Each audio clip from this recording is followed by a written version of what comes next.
तो hello guys, आज हम करने वाले हैं थर्मोडायनेमिक्स का वन शॉट। और गारंटी है कि इसे करने के बाद आपका कोई डाउट नहीं रहेगा और एग्जाम्स में भी अच्छे फुल मार्क्स आएंगे। तो चलिए स्टार्ट करते हैं। सबसे पहले हम पढ़ेंगे सिस्टम के बारे में। तो सिस्टम थ्री टाइप्स के होते हैं। ओपन सिस्टम, जिसमें exchange of energy and mass हो सकता है। और फिर होता है क्लोज सिस्टम, जिसमें एक्सचेंज ऑफ सिर्फ एनर्जी हो सकता है, मास नहीं हो सकता है। फिर आता है आइसोलेटेड सिस्टम, जिसमें exchange of neither energy nor mass हो सकता है। फिर हम आते हैं थर्मोडायनेमिक्स की प्रॉपर्टीज़ पे। तो दो तरह की होती हैं।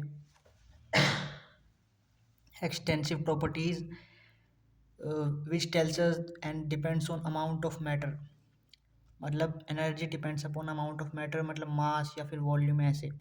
इंटेंसिव प्रॉपर्टीज़ की बात करें तो depends upon size of system, जैसे कि प्रेशर, टेम्परेचर, मोलैरिटी। और कोई भी दो एक्सटेंसिव प्रॉपर्टीज़ का रेशियो निकालेंगे हम तो वो हमेशा इंटेंसिव प्रॉपर्टीज़ आएगी।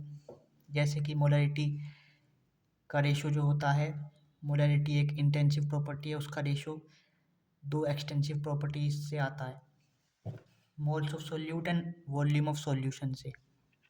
फिर हम प्रोसेस निकालते हैं। तो इसमें हमारे आइसोथर्मल प्रोसेस होता है, जिसका मतलब जो कांस्टेंट टेम्परेचर में होता है। फिर आता है आइसोबारिक प्रोसेस, जिसमें कांस्टेंट प्रेशर होता है उस प्रोसेस में। आइसोकोरिक प्रोसेस, उसमें कांस्टेंट वॉल्यूम होती है। और एडियाबेटिक प्रोसेस, जिसमें चेंज ऑफ हीट होती है और उसमें चेंज ऑफ हीट ज़ीरो होती है। फिर हम अपने दूसरे उस पर आ जाते हैं।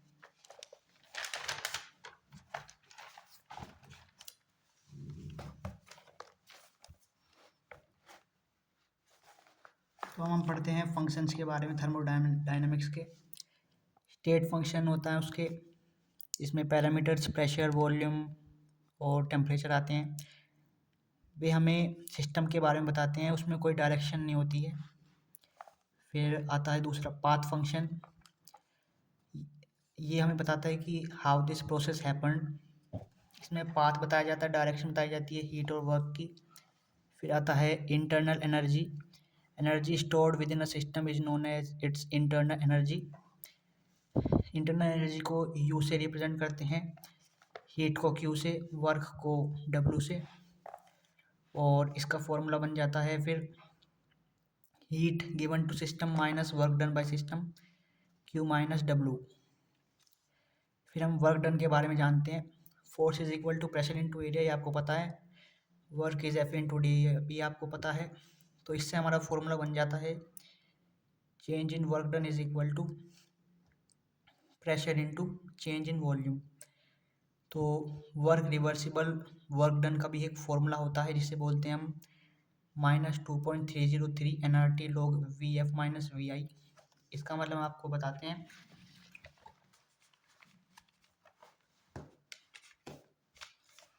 एन का मतलब होता है नंबर ऑफ मोल्स, और आर का मतलब होता है यूनिवर्सल गैस कांस्टेंट, जिसकी वैल्यू होती है 8.314 जूल पर मोल पर केल्विन। टी होता है टेम्परेचर इन केल्विन, और log V final minus V final upon V initial होता है। इसका पूरा फॉर्मूला बन जाता है फिर -2.303 NRT log VF minus V F upon VI। So thermodynamics की थ्री कैपेसिटीज़ भी पढ़ाई जाती हैं। सबसे पहली होती है हीट कैपेसिटी। तो amount of heat to be supplied to an object to produce a unit change in temperature, उसे बोलते हैं हीट कैपेसिटी। और इसको कैपिटल सी से रिप्रेजेंट करा जाता है, वो होती है Q upon delta T, joule joule पर केल्विन। फिर हम आते हैं स्पेसिफिक हीट कैपेसिटी पे। Heat energy required to change the temperature of one unit mass of a substance by 1 degree. तो इसे स्मॉल सी से रिप्रेजेंट करा जाता है, और इसका फॉर्मूला होता है Q upon M delta T. Unit इसकी होती है जूल पर केल्विन पर किलोग्राम। फिर आते हैं हम molar heat capacity, amount of heat required to increase the temperature of 1 mole of a substance by 1 unit is known as its molar heat capacity.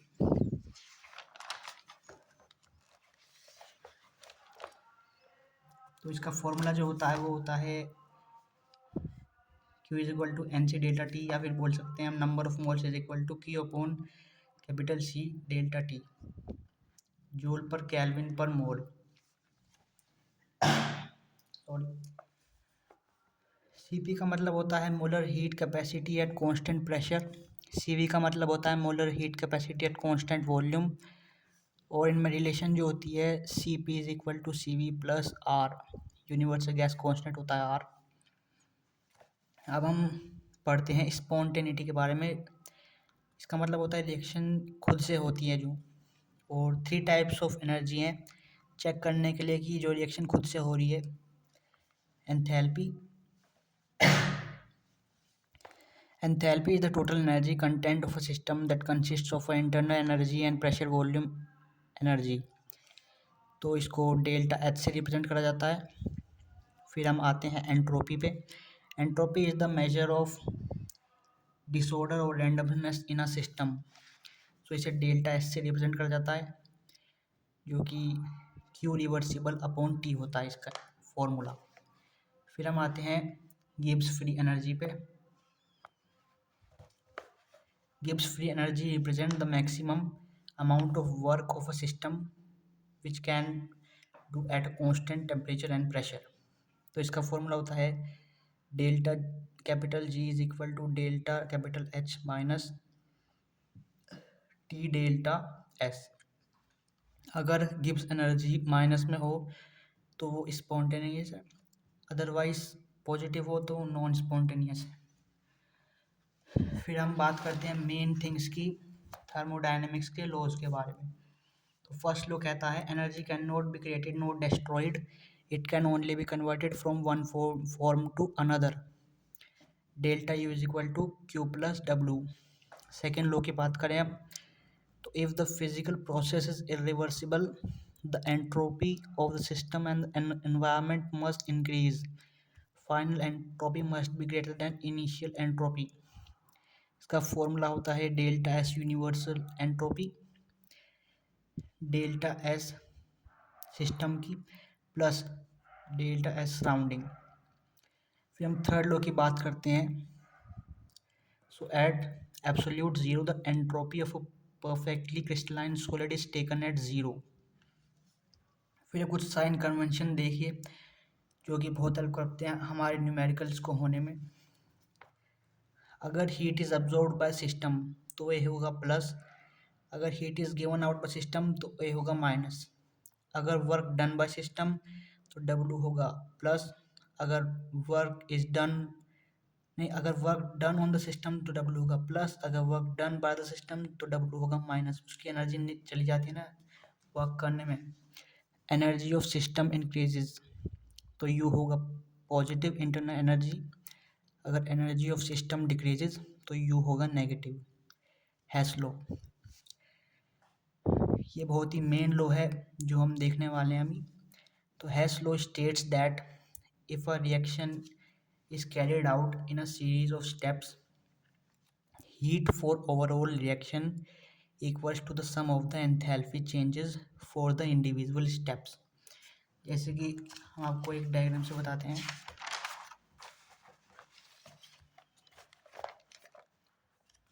जैसे कि ये हीट एक्सचेंज हो रही है ए से बी को डेल्टा एच वन, बी से सी delta H two और सी से डी डेल्टा एच थ्री।